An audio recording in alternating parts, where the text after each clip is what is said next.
రెండు పూటలు అన్న 3 పూటలు తృప్తిగా తినడానికే కదా, ఆ తిండిలో ఏం తేడా ఉందని చెప్పి మన గౌరవ ముఖ్యమంత్రి వర్యులు అట్లనే మంత్రులందరూ కూడా ఆలోచన చేసి ఆ తేడా అనేది ఉండొద్దు, ప్రతి మెతుకు కూడా వృధా పోకుండా ఉపయోగించుకోవాలి, వాళ్ళు అందరూ వాడాలి తినాలి అని చెప్పి ఈ సన్న బియ్యము ఇవ్వడం జరుగుతుంది. ఇది ఎవరు కూడా ఈ ఆలోచన ఎవరు కూడా చేయలేదు. ఉన్నోళ్ళకి లేనోళ్ళకి తేడా ఇందాక చెప్పిండ్రు, నిజమే.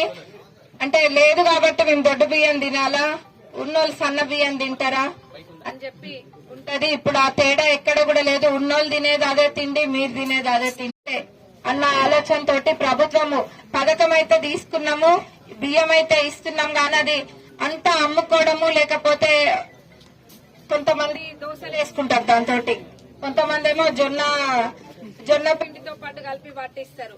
అంతేగాని దాన్ని ప్రాపర్ గా వినియోగించుకునేటోళ్ళు ఏళ్ల మీద లెక్క పెట్టొచ్చు, దాన్ని తీసుకొని అమ్ముకునేటోళ్ళే ఎక్కువ ఉన్నారు కానీ దాన్ని వాడేటోళ్ళు లేరు. కానీ ఇప్పుడు సన్న బియ్యం అయితే అందరూ తింటారు అని చెప్పి ఒక్క పూటైనా తృప్తిగా తింటారు, ఎప్పుడైనా బియ్యం బాగా ఉపయోగపడుతుంది అని చెప్పి ప్రభుత్వం ఈ ఆలోచన చేసింది. అంటే కాంగ్రెస్ ప్రభుత్వం మీరు చూసినట్టయితే ప్రజా ప్రభుత్వము పథకాలను తీసుకురావడంతో పాటు ఆ పథకాలు ప్రజలకు ఎట్లా ఉపయోగపడతాయి, ఏదో చేసినామా చేతులు దులుపుకున్నామా కాదు, అది ప్రజలకు